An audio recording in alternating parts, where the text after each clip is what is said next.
Magandang araw mga kaibigan. Nako mga kaibigan, mainit itong pag-uusapan natin. Sa wakas, tatabunan na ng iba't ibang kaso si Marcoleta.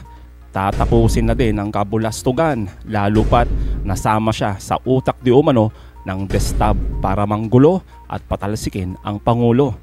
Alam nyo mga kaibigan, matapos sabihin ng COMELEC na kanilang aaksyonan ang issue sa SOSE ni Senador Marcoleta, abay tila matigas pa din ang mukha ni Marcoleta na ipagpilitan na wala siyang nilabag na batas tungkol sa kanyang SOSE at sa kanyang SALN. Nauna nang inamin ni Marcoleta na sinadya niyang hindi ideklara ang mga donor sa kanyang SOSE dahil sa kanilang seguridad at baka daw mapag-initan ng gobyerno ni Pangulong Marcos. Kaya naman, tatabunan ng iba't ibang kaso itong makaduterteng senador na tila nasobrahan umano sa hangin at yabang sa kanyang sarili.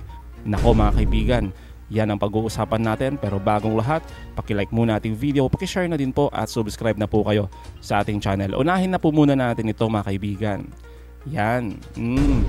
Ito kasing kasinungalingan mga kaibigan ni Marcoleta sa kanyang SOSE.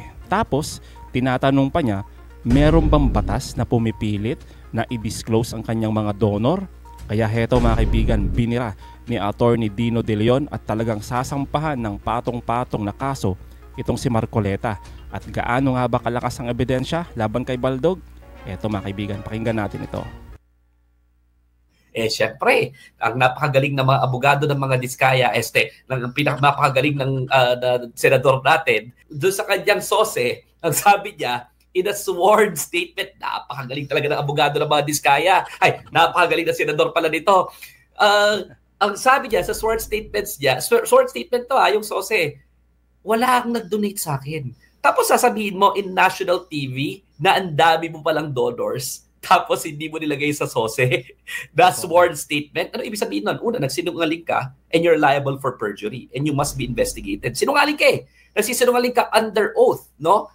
Perjurious yung statement mo. Kung nagsisinungaling ka dyan sa SOSE mo, saan ka pa nagsisinungaling?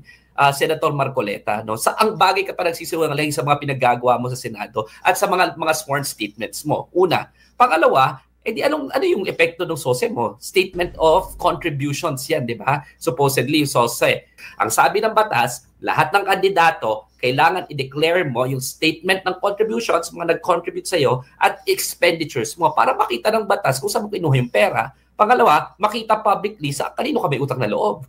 Hindi ba? Kaya nga nahuli natin yung kay Chis Escudero na nag-donate pala sa kanya mga contractors na bawal, di ba? Kaya nga may haharapin pang kaso o may naharap na bang kaso, yan si Chis Escudero. Ganito rin yung kay Marcoleta kasi nga yan nga ang value ng transparency sa isang demokrasya, di ba? Makikita natin kung totoo ba itong mga pinagsasabi nyo. Kaya nung nilaglabasan yung SALN, ang dami ng public scrutiny. Matalino rin yung mga tao, in-scrutinize after ng SALN yung kanyang totoong pera. At nakita doon, sa SOSE mo pala, hindi nagtutugma, tapos inamin niya na nagsisinungaling siya. So, anong epekto nun?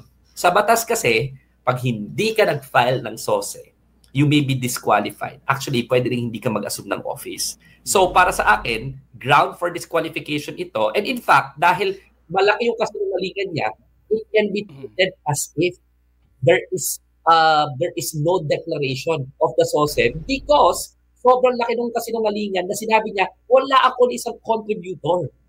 Yung pala, ang daming nag-contribute sa'yo at sinabi mo pang anonymous. Dahil napakagaling na abogado ni Marcoleta, ang sinabi niya, may nagbabawal ba na batas? Totoo naman, di ba mga kaibigan? Grabe kasi mga kaibigan eh. Kung totoo ang lahat ng ito, isang napakalaking kahihiyan at kabalbalan itong ginagawa ni Marcoleta. Ang 112 million mga kaibigan na halaga sa kanyang SOSE ay hindi basta maliit na bagay yan. Yan ay pera sa kampanya na dapat malinaw kung saan galing at paano ginastos. Pero kung sinadya niyang itago o hindi ideklara ang mga nag-donate na iyan, yan ay malinaw mga kaibigan na panlilin lang sa taong bayan at sa mismong batas na nagtatag ng transparency sa eleksyon. Pero mga kaibigan, kay Marcoleta, ito ang tanong niya. Meron bang batas, Nelson? Na magsasabi, pipilitin ko silang i-disclose? Bigyan mo ako ng batas. Yun ang tanong niya mga kaibigan eh. So Attorney Dino De Leon, may batas nga ba patungkol dyan? Kasi nga po si Marcoleta, abogado din naman. Pero bakit ganun? Parang hindi niya ata alam. O kaya naman sinasadya niya lang siguro, no? O etong sagot, Marcoleta, makinig ka.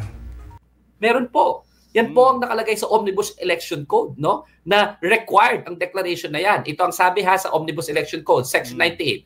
In short, bawal ang anonymous donors. In short, ground for disqualification yan. In short, pwede pang election offense, maliban sa perjury, hindi lang perjury ang kinocommit mo election offense yan na pwede kang makulong o ma-disqualify. Ang kulong dito, 1 to 6 years. No? Yan lang naman. So, pwede siya makulong at kailangan kasuhan siya sa lalong madaling panahon at kailangan actually pwede siyang ma-disqualify.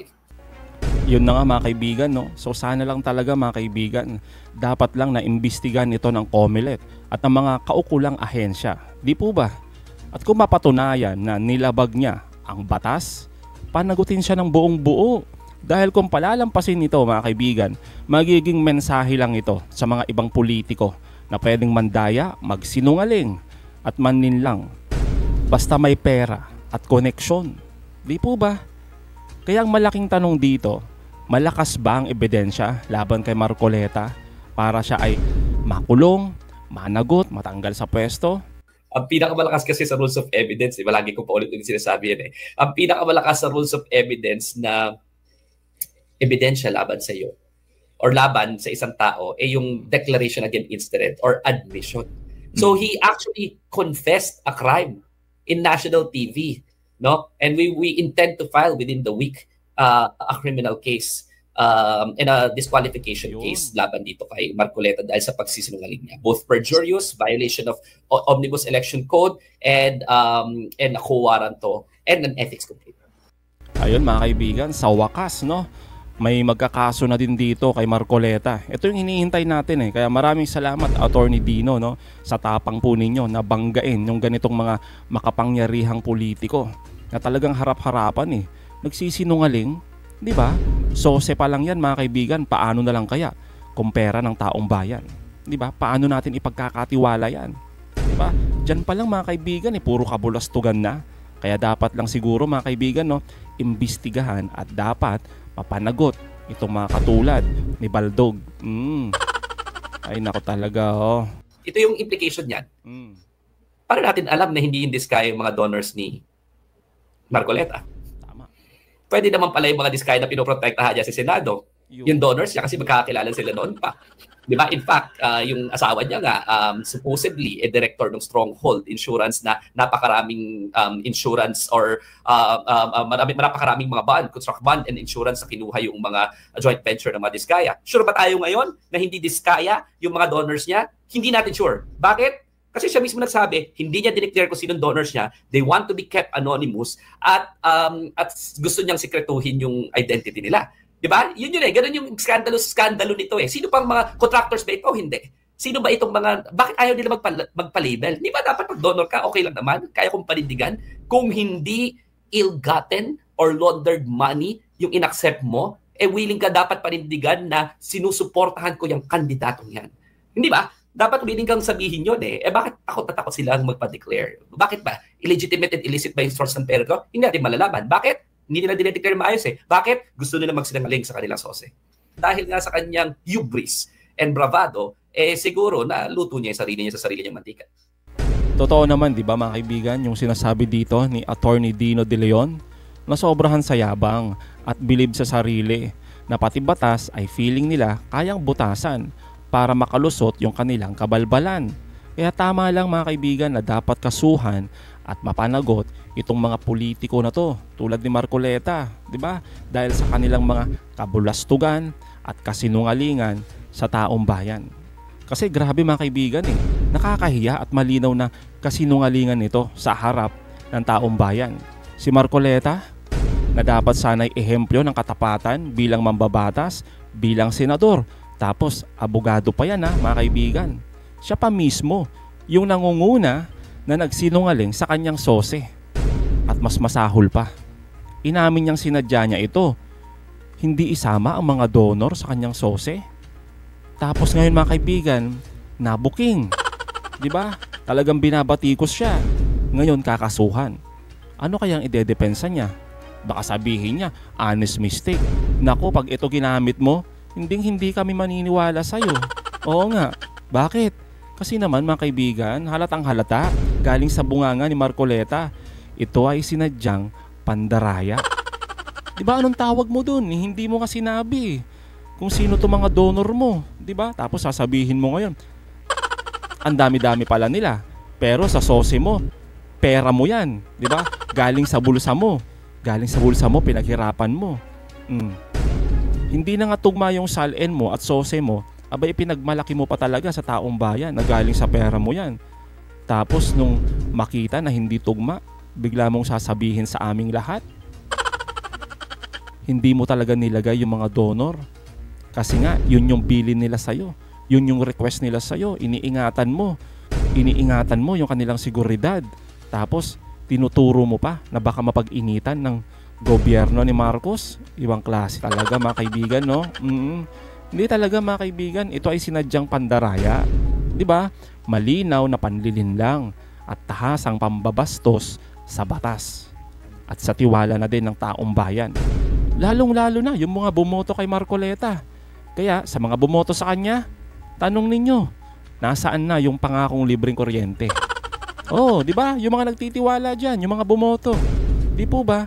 Dito pa lang mga kaibigan sa SOSE, puro kasinungalingan na. Oh, paano na lang kaya, di ba? Kung pera pa yan ng taong bayan, di ba? Yung pondo ng taong bayan, paano natin ipagkakatiwala sa mga to? Di ba? Sila itong mga mambabatas, sila itong mga senador, aba, sila pa to nangunguna sa pandurugas. Oh, ay nako talaga, oh.